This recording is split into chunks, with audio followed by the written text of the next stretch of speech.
L'entraîneur italien va devoir trancher assez rapidement pour le poste de gardien titulaire, alors qu'à Madrid, des voix s'élèvent pour qu'il y ait un changement de hiérarchie dans les cages. Salut à tous et bienvenue dans cette nouvelle vidéo.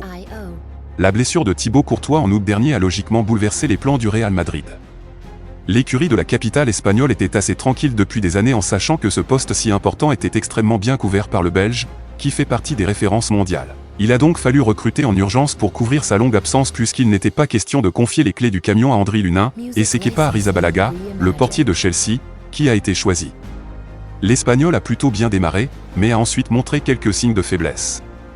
Son match face à l'Union Berlin mardi soir a d'ailleurs été assez critiqué dans les journaux madrilènes, et il ne risque pas de calmer ce débat qui existe depuis un petit moment à Madrid déjà. Qui doit être le gardien titulaire? Il faut dire que Kepa a manqué pratiquement tout le mois de novembre et le début de décembre à cause d'un souci à l'abducteur, et c'est donc Lunin qui a eu sa chance. L'Ukrainien a répondu présent, étant assez performant sur les 6 rencontres qu'il a pu disputer, avec de sacrées interventions contre le Betis le week-end dernier par exemple. Lunin doit-il devenir numéro 1? Il a eu son opportunité. Nous sommes très contents parce qu'il a prouvé être un gardien de confiance, expliquait Carlo Ancelotti à son sujet après le match contre le Betis. Aux yeux de l'entraîneur italien, l'Espagnol cependant reste le numéro 1, mais les journalistes commencent à faire pression pour qu'il y ait un changement dans cette hiérarchie des gardiens avec de nombreux articles dans les journaux ou des discussions dans les émissions à la télévision ou à la radio.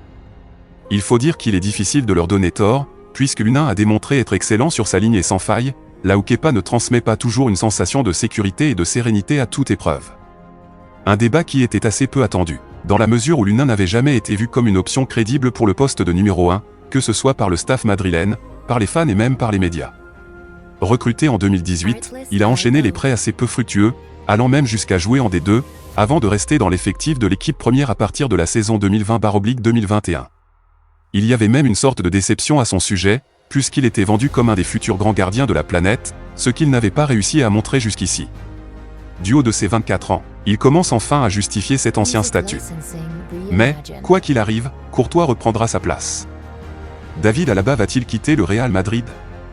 Dans 2 semaines, c'est l'ouverture du mercato hivernal 2024. Champion en titre de la Saudi Pro League, Al Ittihad se positionne pour une autre star du Real Madrid. Ceci quelques mois après avoir enrôlé Karim Benzema. Quand l'Arabie Saoudite arrive, c'est difficile de dire non vu l'offre sur la table. Comme l'été dernier, les Saoudiens vont encore bouillonner le prochain marché des transferts. En effet, le Real Madrid devrait se préparer à perdre encore un autre cadre de son effectif. Alors qu'il est en difficulté en ce début de saison avec le Real Madrid, David Alaba ne manque pas de prétendants.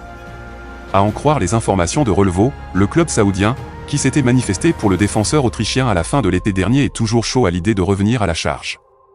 L'offre est toujours d'actualité et sur la table.